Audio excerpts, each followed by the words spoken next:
Welcome to Whiskey Cast, cask strength conversation featuring news and interviews from the world of whiskey.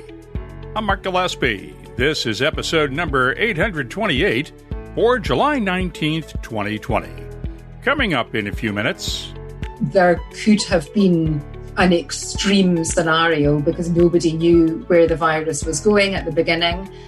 Certainly before any of the government assistance and furlough was announced within sort of the first 2 or 3 weeks. So before that happened, when you were just sort of looking at zero income, only outgoings in terms of staffing costs and nothing on the horizon of when that might end, you know, there could have been a much more sort of drastic, complete hibernation. I mean, that could have been an outcome. Scotland's whiskey distilleries are slowly starting to reopen their doors to visitors once again after government officials relaxed public health restrictions. But the economic impact of this year's pandemic-related lockdowns will be felt for some time. Julie Trevisan Hunter of the Scotch Whisky Experience in Edinburgh was part of a summit meeting Thursday with Distillery Visitors Center managers from around Scotland, and she'll join us later on Whiskey Cast in depth. By the way, the experience itself will not be opening until August 17th. That's just ahead, along with the What I'm Tasting This Week department, Behind the Label, and a whole lot more. All on this week's Whiskey Cast. When you land on something special, you just know. Redbreast, the quintessential single pot still Irish whiskey, and a proud sponsor of Whiskey Cast. Let's get started with the news. It's brought to you by Heaven Hill Distillery. The public comment period for the Trump administration's latest review of tariffs on single malt whiskies from Scotland and Northern Ireland is in its final week. The Office of the U.S. Trade Representative is taking public comments through July 26th on the tariffs, which also include liqueurs from around Europe, and the government is debating not only whether to keep those tariffs in place, but whether they should be increased or expanded to other products. Keep in mind that the administration's original list of tariffs last year, in response to a World Trade Organization ruling on European Union subsidies for Airbus, included all European whiskies. Distilled Spirits Council Public Policy Chief Christine Lacascio is just one of those, rallying the troops to speak out. What the U.S. does on this round of tariffs, it has the potential just to escalate the whole matter even more. So that's why we are encouraging all of our folks on Spirits United to get engaged and to weigh in and to register their opposition to tariffs, because really what we want is the U.S. and the EU to settle this and end this dispute. The tariffs have knocked down Scotch single malt exports to the U.S. since last October by about 25%, while the European Union's 25% tariff on bourbons and other American whiskeys is now in its third year and is set to rise next June unless the U.S. and the EU can come to an agreement on steel and aluminum tariffs. Last time around, we reported that South Africa has reimposed its nationwide ban on alcohol sales in order to free up hospital beds to handle an expected rise in COVID-19 cases. After our report, the South African government clarified that exports of whiskies, spirits, and wine will still be allowed. The government's original ban earlier this year included a ban on all exports of spirits and wine. In addition, California Governor Gavin Newsom has ordered tasting rooms and bars shut down statewide, with limited restaurant outdoor service allowed in some counties. Meanwhile, India's Amrut distillery is locked down until at least the middle of this week, after officials in the state of Karnataka ordered all residents in the Bengaluru area to stay at home following new outbreaks of COVID-19. Head distiller Ashok Chokalingam says the government had no choice but to order another shutdown. I caught up with him the other night via Zoom from his home in Bangalore. We have about 500 people working at the distillery. And the problem is even when you get a normal flu, the mind always go back whether it's a COVID pandemic, because the symptoms are like kind of similar apart from like, sore throat and other stuff. So a lot of people were ill with like normal viral flus and stuff. Only one person was affected with COVID, and he has reasonably recovered well now. So you didn't have it go through your staff, because with 500 people in a small environment, in a small area like you've got at the distillery, I could easily see it getting out of hand there real quickly. What we have done is, Mark, we were working with only half a capacity on bottling. So we made people to sit in zigzag lines, like opposite, like 1.5 meters apart. And then we had reduced our capacity to bottle as well. In the malt distillation, there is no issue at all, because only 3 or 4 guys are working. And then there is an ample of opportunity to maintain social distancing. And then we have imposed like a basic hygiene, like washing the hands with the soaps and stuff. So we have done the very best possible. So far, it worked out very well. Ashok says not only have Amrut's domestic sales been affected by the pandemic, but export sales have taken a large hit. If they wind up with only 60 to 70% of last year's sales this fiscal year, he'll consider it a success. In Scotland, distilleries are slowly opening following the Scottish government's decision to relax some of its lockdown restrictions this past week. Glenfiddich, Glenmurray, and Kilchoman distilleries opened this week for limited tours, while Glengoyne will open on August 1st.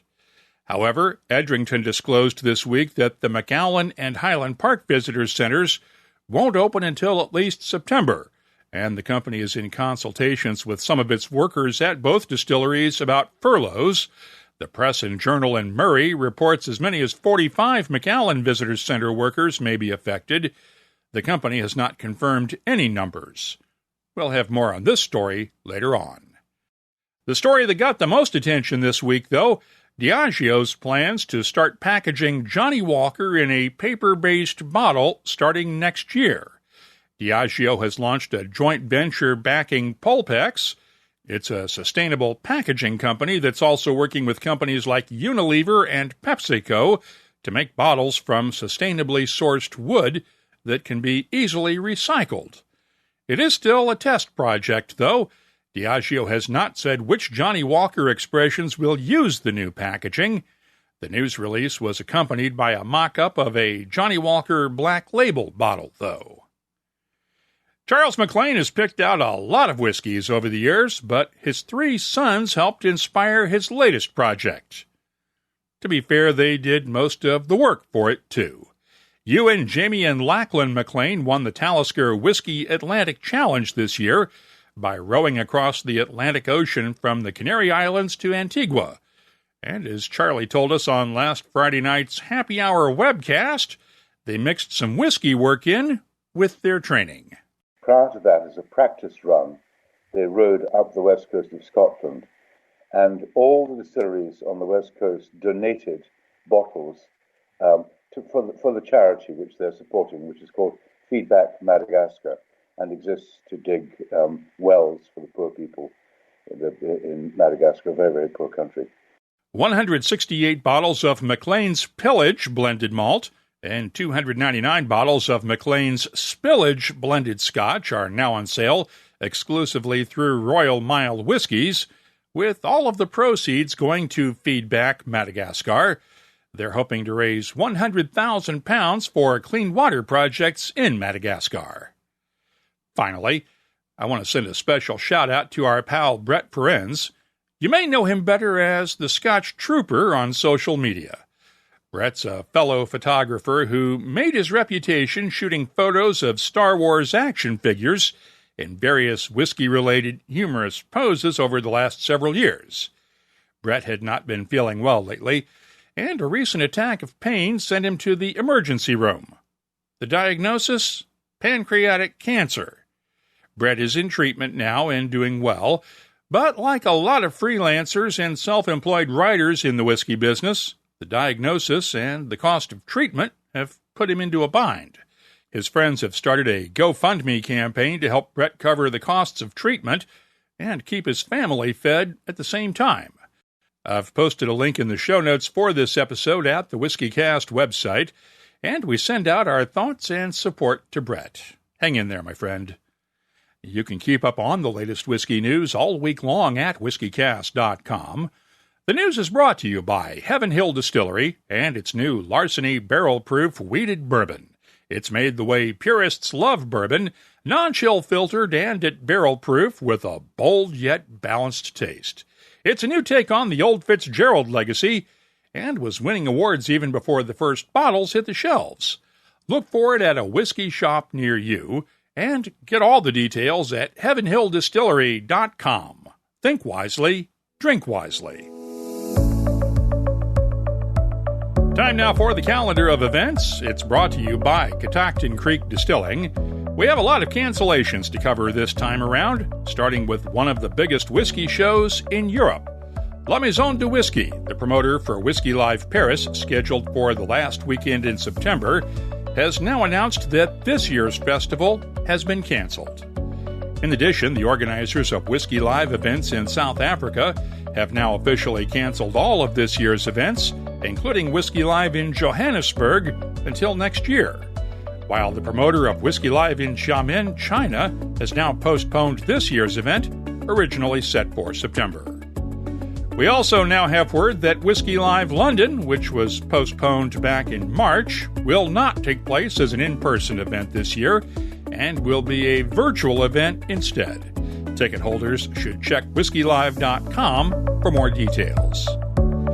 In addition, the Beer, Bourbon, and Barbecue Festival, scheduled for August 7th and 8th in Cary, North Carolina, has now been postponed until next year. The Keepers of the Quake confirmed this week that the autumn banquet and induction of new members, set for October 5th at Blair Castle in Scotland, has now been canceled. And the whiskey shop Duffton has now decided to make this October's Whiskey Colors Festival a virtual event. While there will be online tastings and master classes, there will be no in-person events this year. Now, events that are going forward. Belfast Whiskey Week's online events kick off this Friday and run through August 1st. The Bodega restaurant in Waterford, Ireland will hold its annual Redbreast Dream Cask dinner August 10th.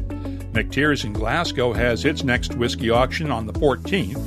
And as of now, Whiskey and Barrel Night New York is still scheduled for August 20th, while the London Whiskey and Spirits Weekender and Whisky Live in Adelaide, Australia are both set for the first weekend in September.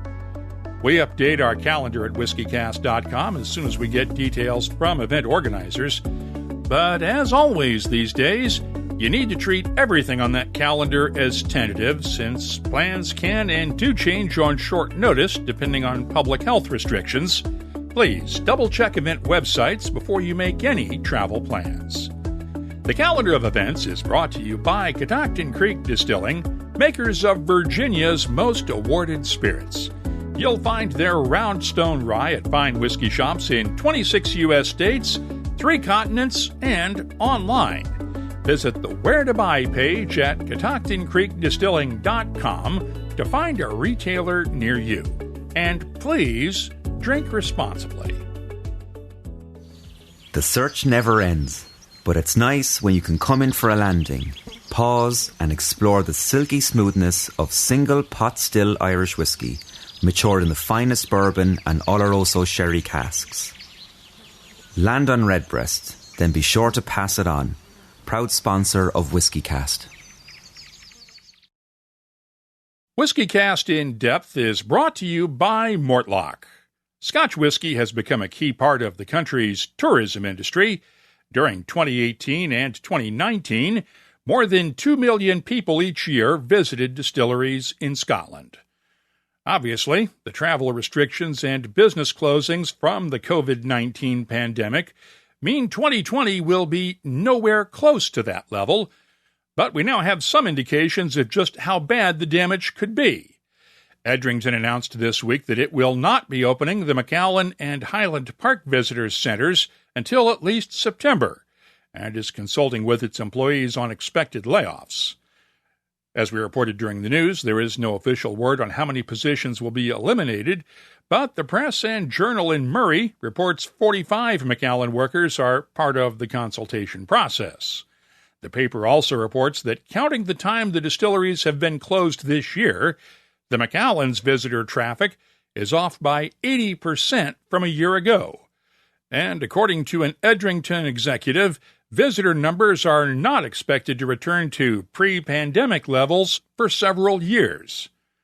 There are some relatively positive notes, though.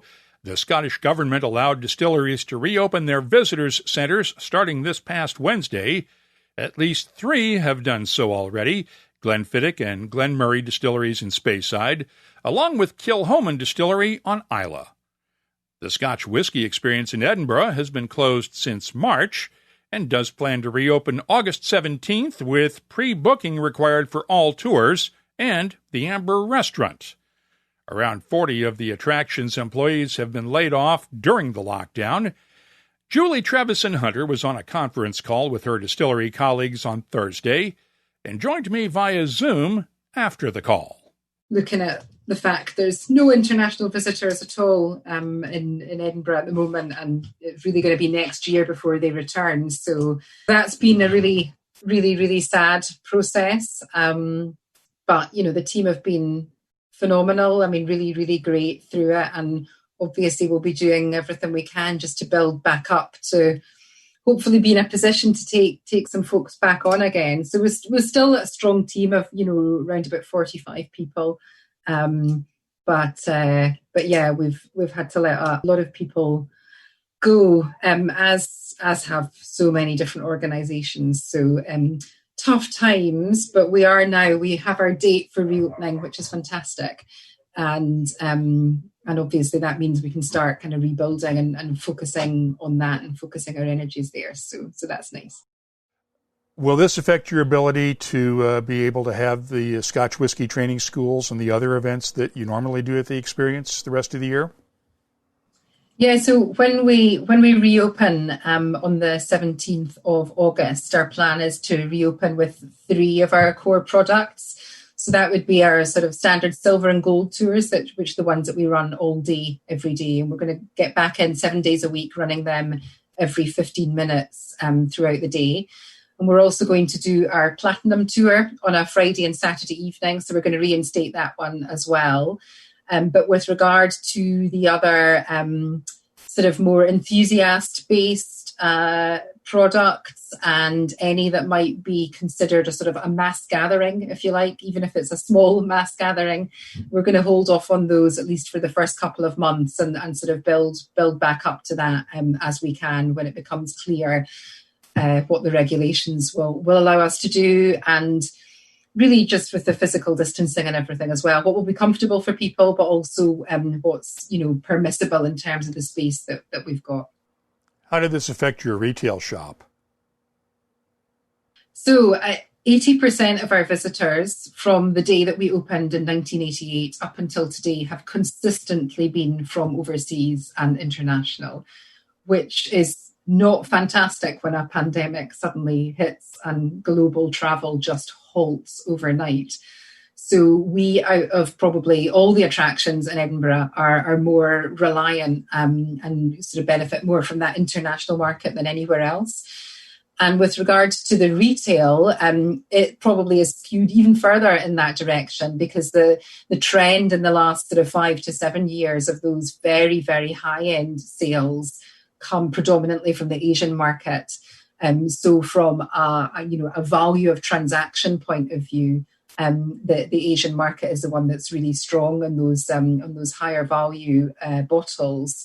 So yeah, it's really been hit hard. But there's always a silver lining to things, and lots of things that we have thought about doing in the past that it's never been the right time for, or that might have cut across or diluted other things that we were doing.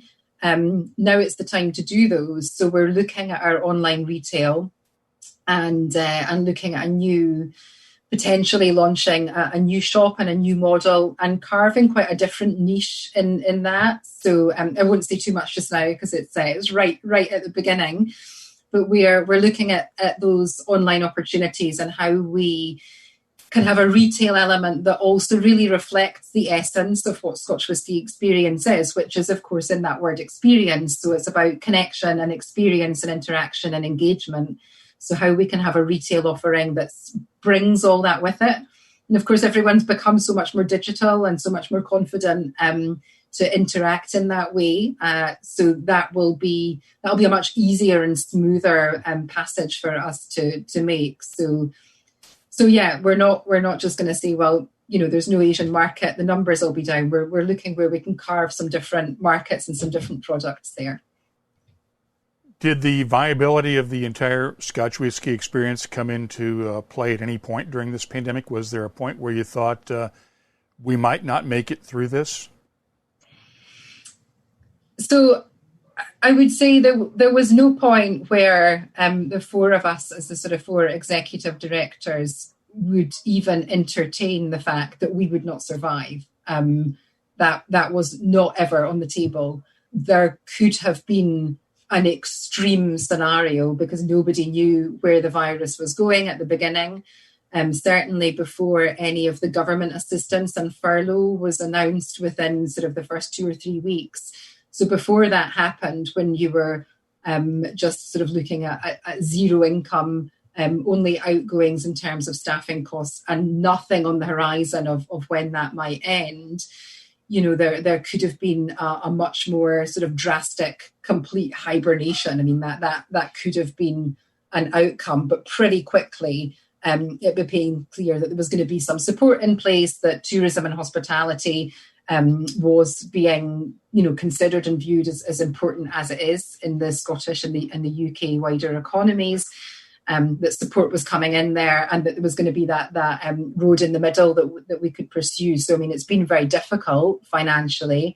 There's been some incredibly difficult decisions to be made, predominantly for us, of course, with regards to losing a really significant portion of our team, who are the heart and essence of everything that we are at the Experience. So, that's been devastating and been a really hard decision to make. But certainly, even where we're at just now is definitely not nearly as bad as it could have been. So we're kind of just hopeful that obviously international travel will return and restrictions will lift for the season next year.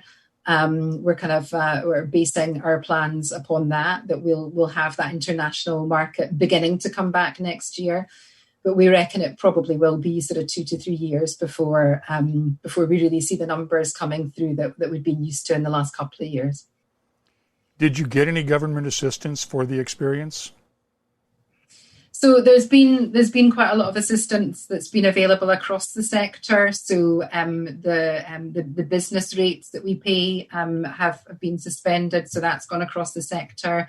The furlough scheme, which means that a portion of the team's salaries and wages can be paid by the government for the period of time that we were closed, has been very helpful. They've just announced VAT, the tax reduction for our sector as well. So those things are definitely, all a great assistance. But of course, the thing with, anybody that's in tourism will know if you've lost your summer season, you've kind of lost your revenue, because globally tourism, makes all its money in the high season, and that allows it to continue being there in the low season when it's either breaking even or making a loss. So if you lose your whole high season, how an organisation then gets through the low season, which then follows that, is very, very difficult. So looking at the wider attractions in Scotland, a number of them, especially the more rural ones, took a decision pretty quickly that they would just not open in the 2020 season at all. In those organisations, often their staff were seasonal, so they just didn't take the staff on that year. So they didn't have a permanent base of staffing, and they basically have just sort of hibernated until next season. So that was never really something that we entertained or wanted to consider. We're in Edinburgh, we're in the heart of the capital, middle of the World Heritage Site, right next to Edinburgh Castle. So I think we were, even at the darkest hour, much more optimistic than maybe some places that would find it far more difficult to see themselves as a year-round player. You spent a lot of time earlier today on a conference call with your colleagues at the visitors centers at the distilleries around Scotland. This has been an area where a lot of distilleries have invested over the years to build up their tourist infrastructures, and it came back to bite them this year. I know earlier this week, Edrington said it's getting ready to lay off some staff at both McAllen and Highland Park in their visitor centers. What was the mood on the call, and what are you hearing from your colleagues around the industry?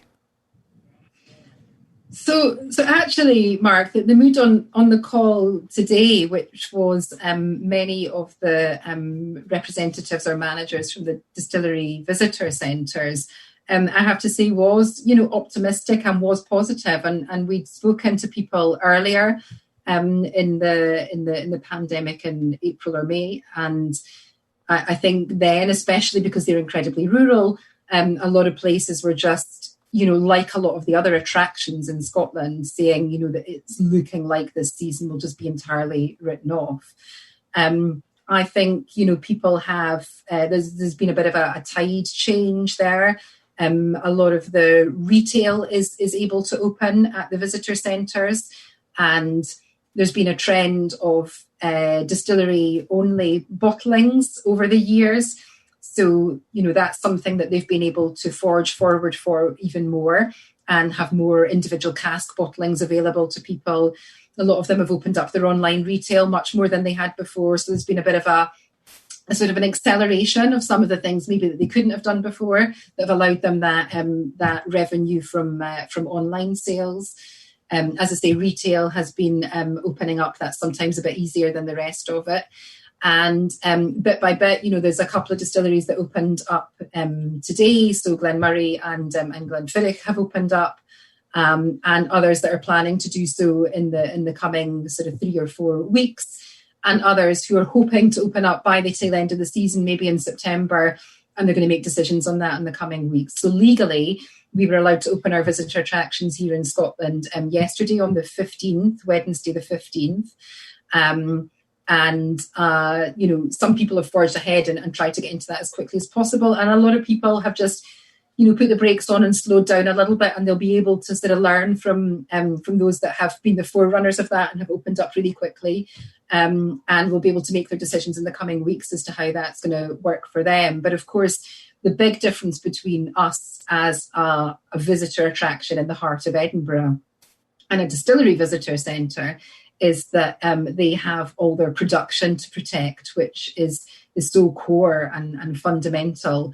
And of course, not all of them have been able to run their production all the way through, but certainly the protection that they're putting in place for the hygiene and the risk management and the health and safety in a production site is significantly higher and ramped up than, compared to a regular visitor attraction. So, having visitors wandering through those distilleries where production's taking place suddenly has a whole health and safety thing around it that it wouldn't have had before. But a number of them, so as you said, Mark, they've invested so much in these fantastic visitor facilities, and that will be what saves people, because it means they've got this wonderful resource that they can use and they can keep that apart from production. So they'll be allowed to still, run and operate the distillery and keep that going, but use the sort of the brand home facilities and the tasting rooms and the retail spaces and catering spaces and that kind of thing to run different experiences. Use the fantastic tour guides and the people that are passionate about it to talk through the process, to talk through the tastings, and just to do different and innovative things. And of course, we know that they've been all really diversifying in the types of tours that they offer in the last decade. So lots more tastings, lots more high-end stuff, lots more single casks. So there's no lack of content and different products to be able to deliver to people, even if you're not actually walking around and seeing the production process in close quarters. How do you think this is going to change the way we visit distilleries and the Scotch Whisky Experience in the future? We're not going to be in groups of 40 or 50 people going through a distillery anymore, are we? Yeah, I think you're right. Yeah, I mean, the first thing is that people are going to move to booking in advance and planning their time differently, which I think is fascinating because that's a kind of whole psychological shift to what your vacation looks like and how you spend your downtime. And if you want to just say, well, we'll pitch up and we'll hang out, and if it's rainy, we'll do this, and if it's sunny, we'll do that, and we'll just gauge it on the day and see what everyone's mood is. And I think people just won't do that with their downtime any longer, because they'll know that if they want to go and do something, if it's high on their list, if it's a priority, then they're going to have to pre-book it. They're going to have their name down, and they're going to commit to taking their slot and going along and doing it. So that kind of psychology of how you plan your time is going to change. And equally, yeah, absolutely, I agree. I think there's going to be far more focus on smaller group experiences, on higher end experiences. I think there'll be loads of things that actually are enhanced for people, because as capacity is reduced, obviously, if you're going to make the bottom line work, you have to raise the cost a little bit. But if you're going to raise the cost, you've got to make it worthwhile. So I think you'll have less mass tourism to places and more considered, planned. I wouldn't say niche. It's not anywhere near niche. It's still going to be big volume coming through, but it will be people that are a little bit more interested, a bit more engaged, have made a bit more of a commitment to their visit. It's less of a tick box while they're around. So I think actually it'll often enrich that experience, both for the visitor and I should imagine actually for the operators as well, who have people coming around that have more of a depth and sort of genuine interest in the things that they've chosen to do. And I think the other thing will be a sort of longevity of connection with people as well, because as we have become more digitally aware, and everybody throughout society, no matter what point you were at in that digital journey, it's been hyped up quite considerably. So I think if you're getting in touch before because you're going to make an online booking, then you're making a connection some way out before your trip. And so you're developing that relationship along the way through your communications and social channels, then potentially engaging with something that's a bit more digital when you're on site as well. And there's the opportunity then for that to continue afterwards. So I think there will be more connection, more advocacy, and more engagement with travel as well, which again I think is a lovely thing, and I think people are looking forward to. So yeah, there'll be a lot of changes, but I think everybody is coming from a place of making sure that they'll be positive.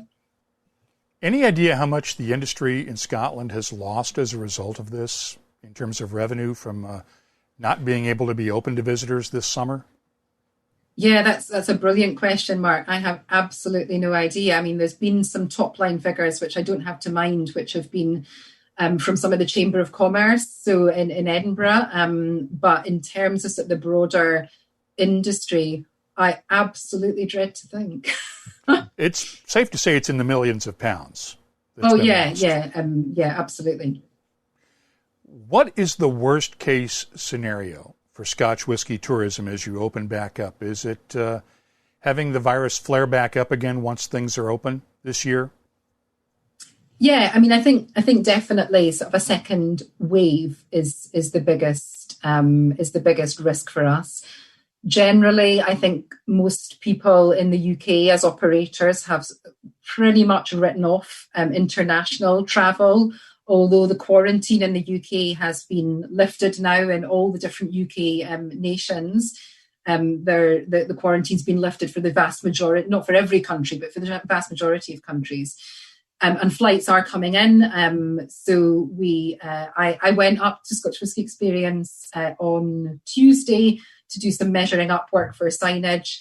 And as I was at the door and it was opening and closing, I had a party of 3 young Dutch guys who wanted to come in, a family, a Chinese family of adults and children, and a group of sort of 5 or 6 young 20-something Indians. So I thought, actually, all my all my decisions about the fact there's no international visitors are entirely wrong here. But I think that was an absolute drop in the ocean, really.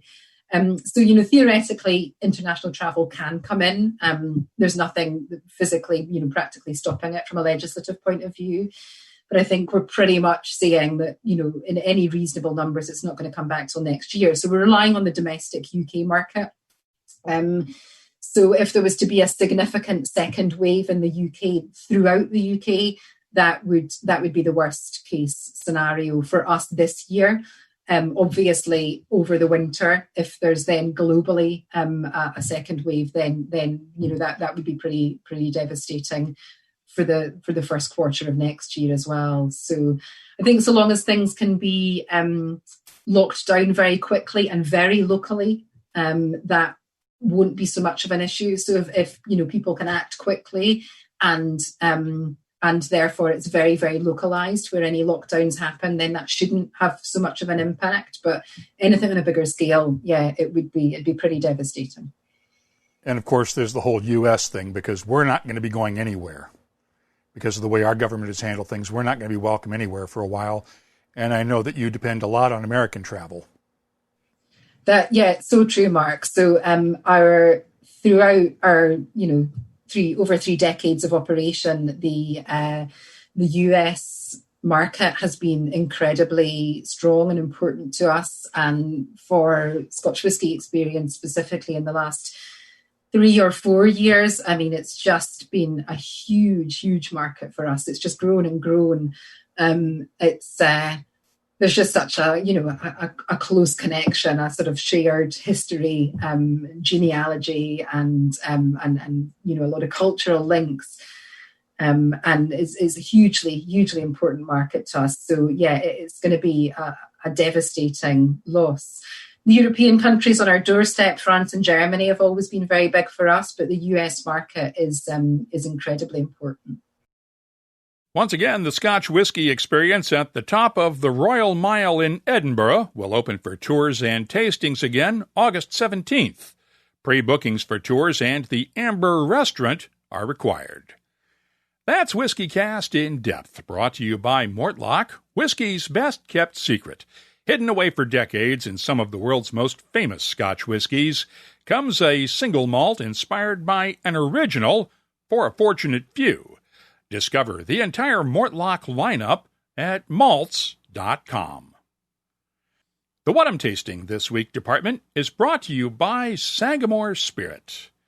Let's start off with the latest release from Sweden's Gotland whiskey, Isle of Lyme Olahau. It's matured in a combination of ex-bourbon and sherry casks and bottled at 46.2% ABV. The nose, fruity and floral with touches of orange marmalade, violets, dark fruits, freshly cut grass, and clover honey. The taste is fruity and herbal with hints of garden herbs and dried flowers, orange peel, and a touch of linseed oil. The finish is medium length with a nice fruitiness and hints of dried flowers and linseed oil. I'm scoring the Isle of Lyme Olahau Swedish single malt a 91. Next up, the 2020 release of High West's Borai. As with the previous releases, this year's Borai is a blend of straight bourbons and ryes from MGP that's bottled at 46% ABV. The nose, gentle and smooth with honey, vanilla, oak, and muted spices, while the taste has a good balance of spices, honey, molasses, and tree fruits, along with a touch of oak that pulls it all together. The finish is long, well-balanced, and consistent. I'm scoring High West's 2020 edition of Borai a 91.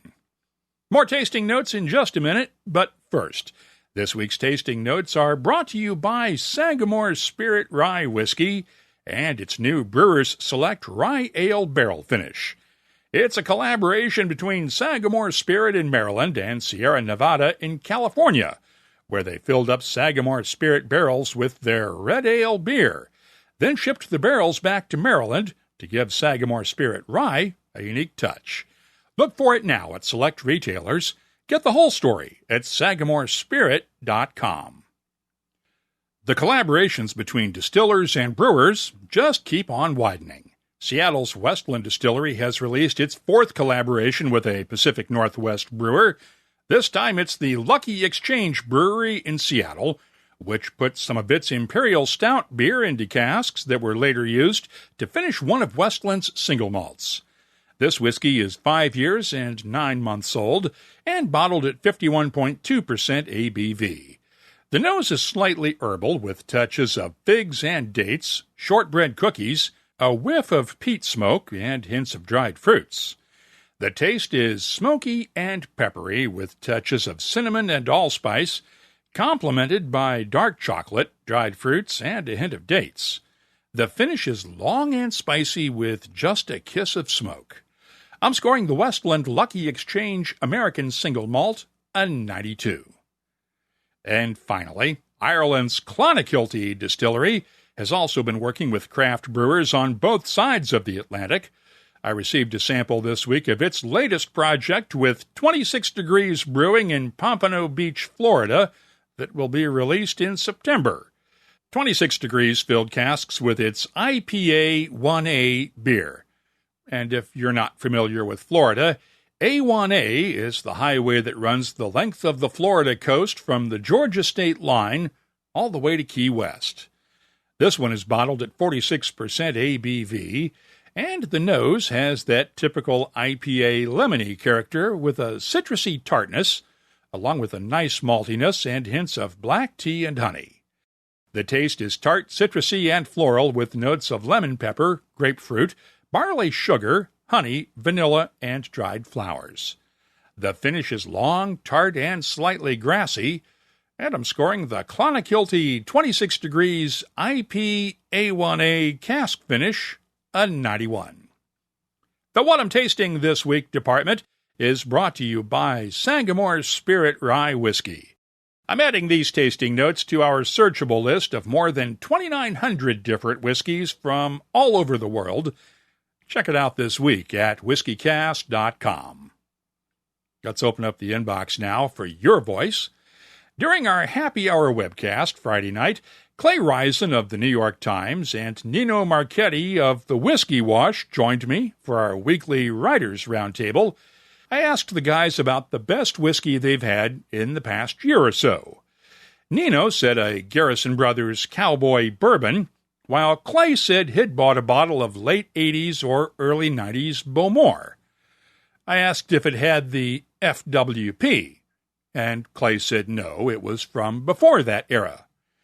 Gashane on YouTube, of course, had to ask this question. It's a good one. What does FWP mean?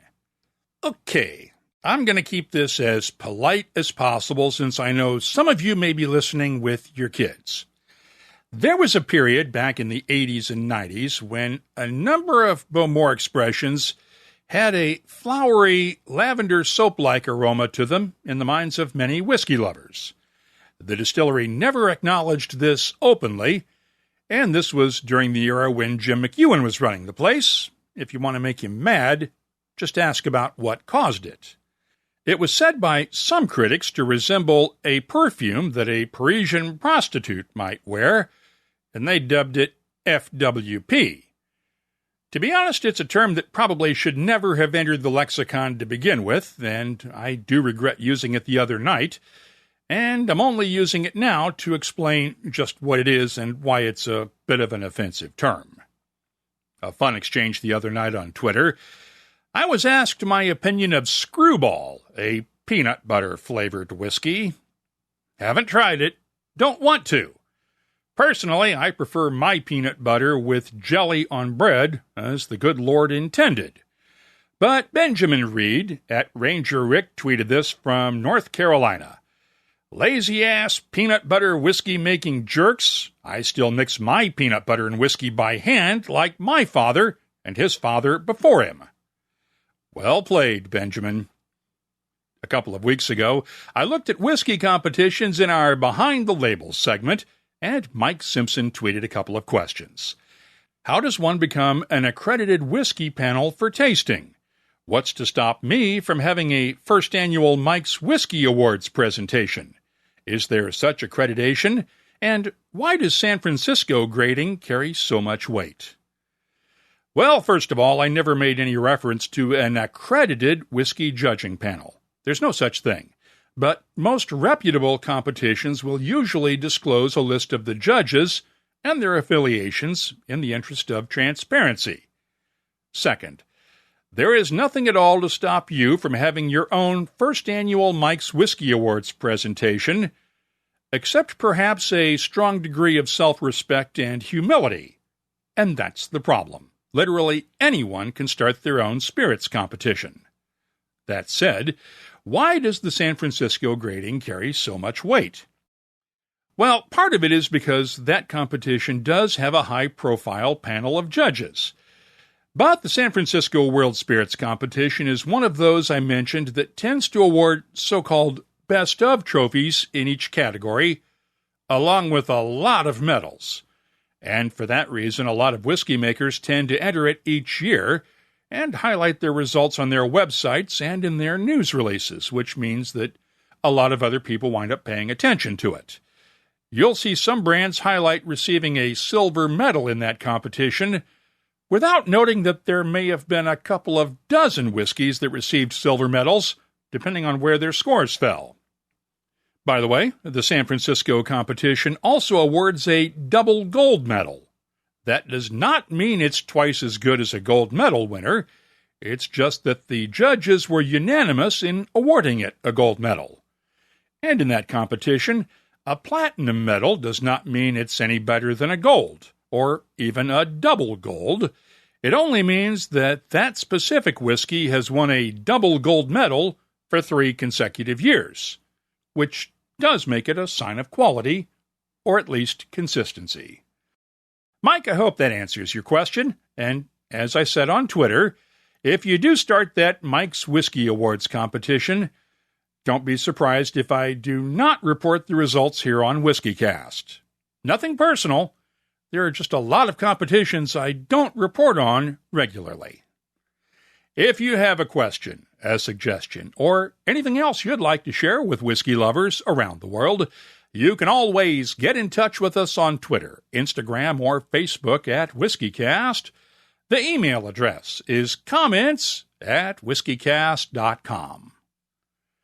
Let's wrap things up now with Behind the Label, our look at the history, science, and all those other things that combine to make whiskey unique. It's brought to you by our friends at Writer's Tears. Last time around, we broke the news on the latest release from Balcones Distilling in Waco, Texas. Lineage Texas Single Malt is made with a combination of 2 different types of barley: Golden Promise barley, imported from Scotland, and barley grown on the high plains of Texas. They grow a lot of things in Texas, but the Lone Star State is not exactly known for its barley. Balcones head distiller Jared Himstead was one of the guests on our Whiskey Wednesday webcast the other night, and before we went live on the webcast, I asked him about that Texas barley. We had our release, about a little bit over a year ago, our High Plains release. That was the first successful crop of barley we got. That was malting grade barley. Our good friends down at Blacklands Malting, Leander, Texas, had been working with A&M for a few years to work on a drought and heat resistant strain. And of course, the irony was they got one that worked, and then we had 2 summers that weren't hot or dry, and we had a bunch of barley that molded on the stalks in the field and wasn't usable. But as soon as there was a good crop, we got as much of it as we could, and we laid down that whiskey, and we sold just through the distillery last year, that first High Plains release. I think it was only 4 barrels that went into that blend. But we laid down a lot more in the years leading up to that. So we've got a good chunk. Basically, every once in a while, me and Gabe, who's my kind of my right-hand blending guy and manages all the maturing stocks, every once in a while we'll just pull out any random projects that are ongoing and just to see how they're doing. So we had any finish you could imagine, any barley source that we've used, peated, unpeated, sherry, Madeira, I mean, you name it. Refill barrels, new barrels, if there's entry-proof experiments, warehouse experiments, basically all of that any weird malt that we've got pulled. Let's just check it. It's been a while. And we had not been super pumped about how the Texas malt was going until recently. So this was like, I think they were closer to like 30 to 36 month old stuff. And we were like, whoa, okay. We actually hadn't laid any down in a while because we were kind of on the fence about how much we liked it or not. And that batch was super great. In the meantime, if you work in sensory work and you work in blending especially, you're looking at cask strength samples a lot. A lot of our products are overproof and pretty burly, pretty robust. So we find ourselves drinking things that are very, very different from what we make, if that makes any sense. Mm-hmm. So we drink a lot of lighter stuff. Gabe drinks a lot of wine. If I'm drinking whiskey, like I said, it's usually going to be a really underwooded, delicate, probably Speyside these days. Or it's going to be, Pilsner or something like that. So we get in there and we'd kind of been itching for a lower proof malt expression just to kind of fit what we're excited about right now, personally, individually. By the way, Jared and his team mash, ferment, distill, and mature the Texas barley and Scottish barley separately, then blend them together before bottling. You'll find my tasting notes for Balcones lineage in last week's WhiskyCast episode, and, of course, in the tasting notes section of whiskycast.com. If you have something you'd like us to look at on an upcoming episode, just use the contact form at whiskycast.com to get in touch with us. Behind the Label is brought to you by Writer's Tears. Writer's Tears Copperpot, a unique triple distilled premium Irish whiskey, combining single malt and single pot still. First fashioned in the 1700s and still a rarity today. Sure, as we say in Ireland, what's rare is wonderful.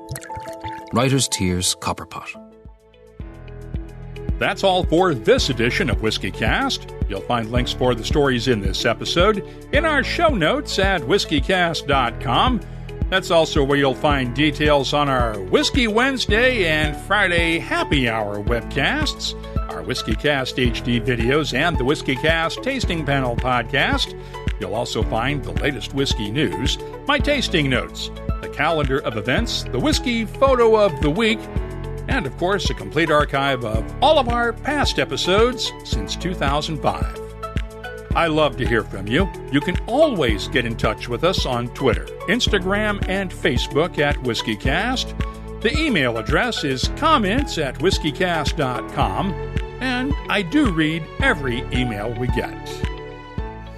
When you land on something special, you just know. Redbreast, the quintessential single pot still Irish whiskey, and a proud sponsor of WhiskyCast. WhiskyCast is a production of Cask Strength Media, copyright 2020, and comes to you from the charming, yet regrettably dry town of Haddonfield, New Jersey. I'm Mark Gillespie, reminding you that when you drink, please drink responsibly. Thanks for listening, stay safe, wear your masks, and Brett, get better soon.